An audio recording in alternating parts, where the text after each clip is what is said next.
The first thing I'd like to say is I'm profoundly humbled to be here. This is the best country that's ever existed in the history of the world. And these people, you, are the finest among those. And so to be invited to speak, it's a burden, honestly, because every single individual here is a wellspring of what God needs now. Amen.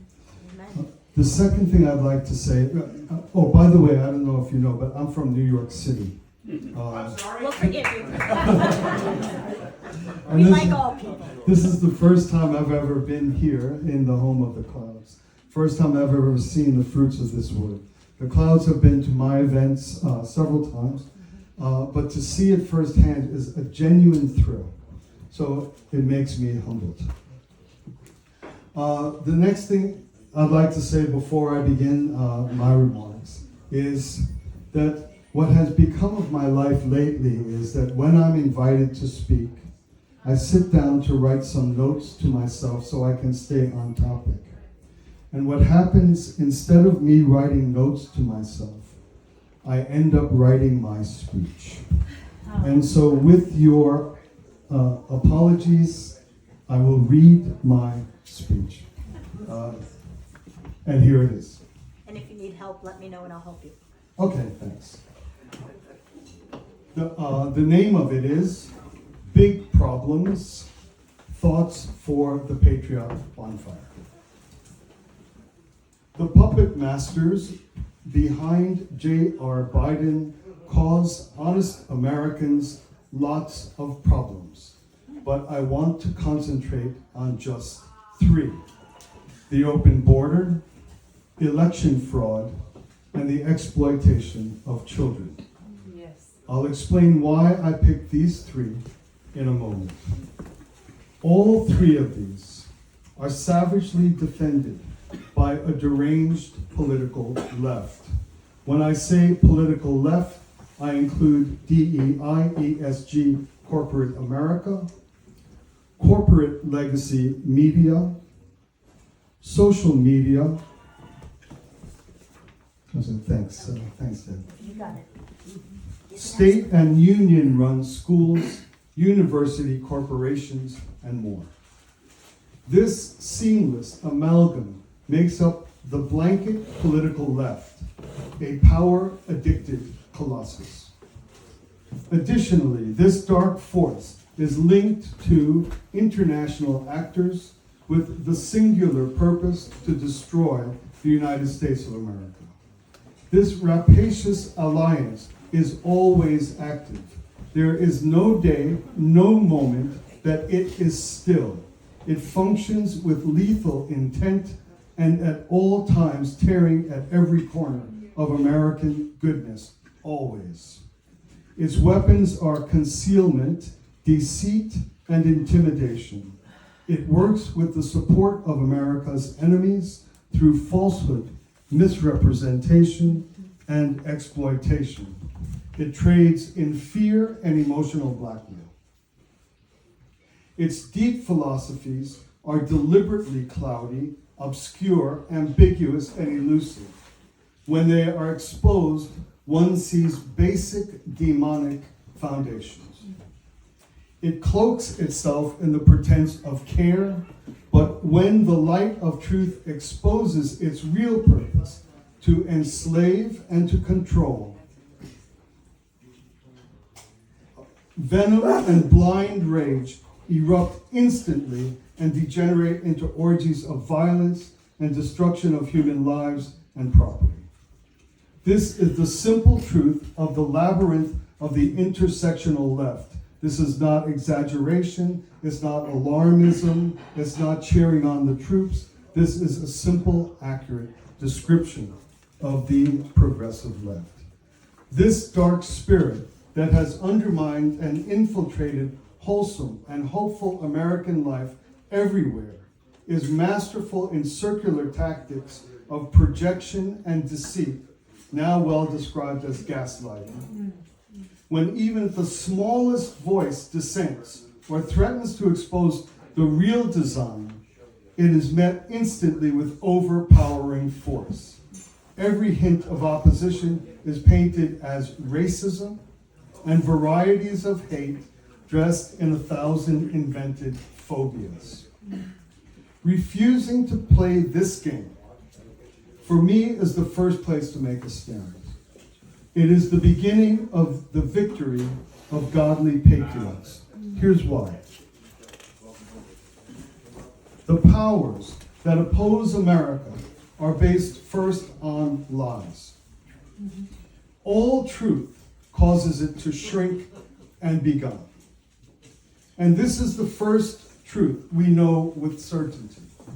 Me, the members of my family, the people in my church, the guys I fish with, are not racist. We're not phobes of the victim flavor of the month. Right. To know this is true, we don't have to be experts in economic theory or in the history of race relations or in America. It's not a master class in gender and genetics. It's slander. It's libel. On this fact, the overlords know nothing about me. I am not racist. I am not phobic. I walk a path of love, care, inclusion, and compassion, as do the people I know and love.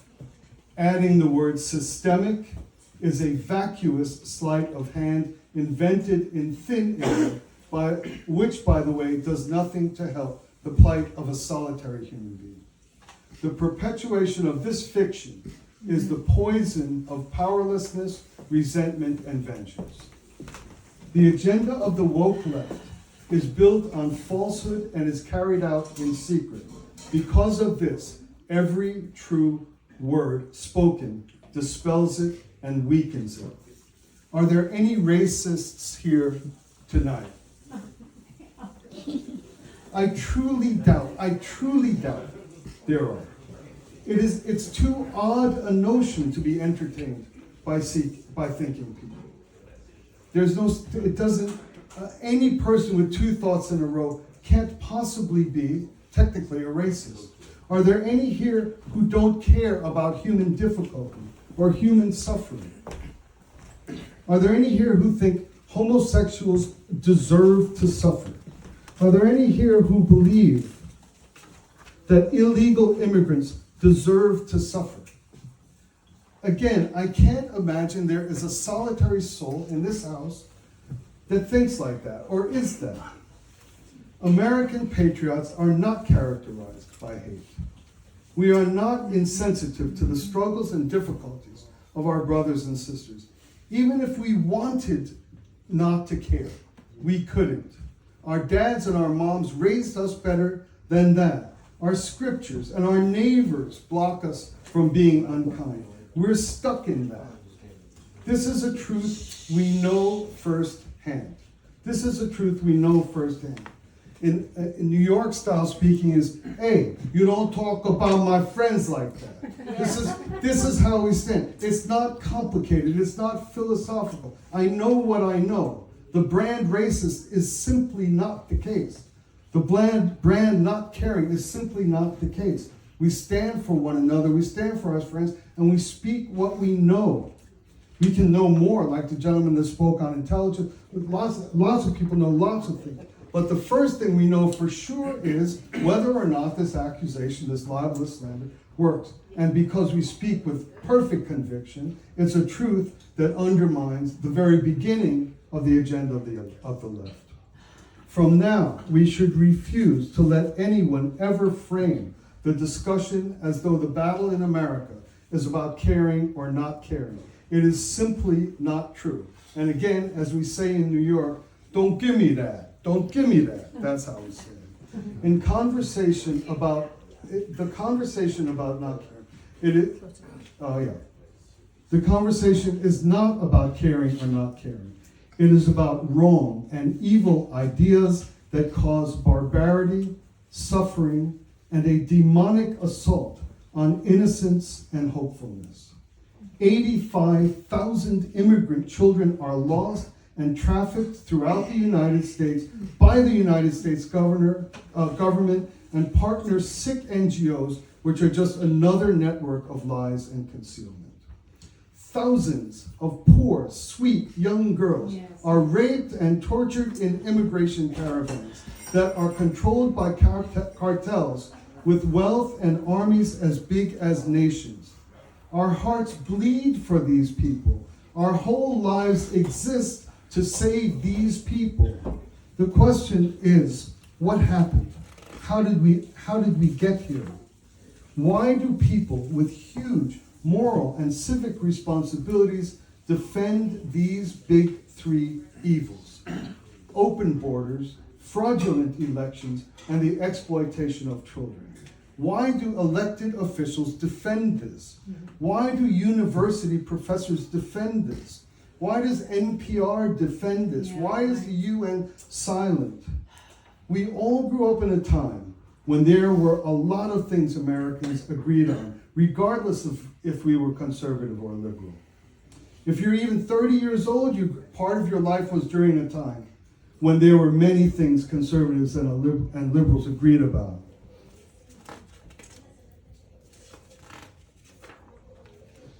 We agreed that immigration should happen legally. We agreed that the vote of each American was sacred, and the stability and future of our country depended on honest elections. We agreed that the innocence of children is sacrosanct. This is why, from the myriad of problems Joe Robinette causes us all, I picked these three. We can agree or disagree on a million little political differences. That's fine. This is how we grew as a nation. That's what makes America great.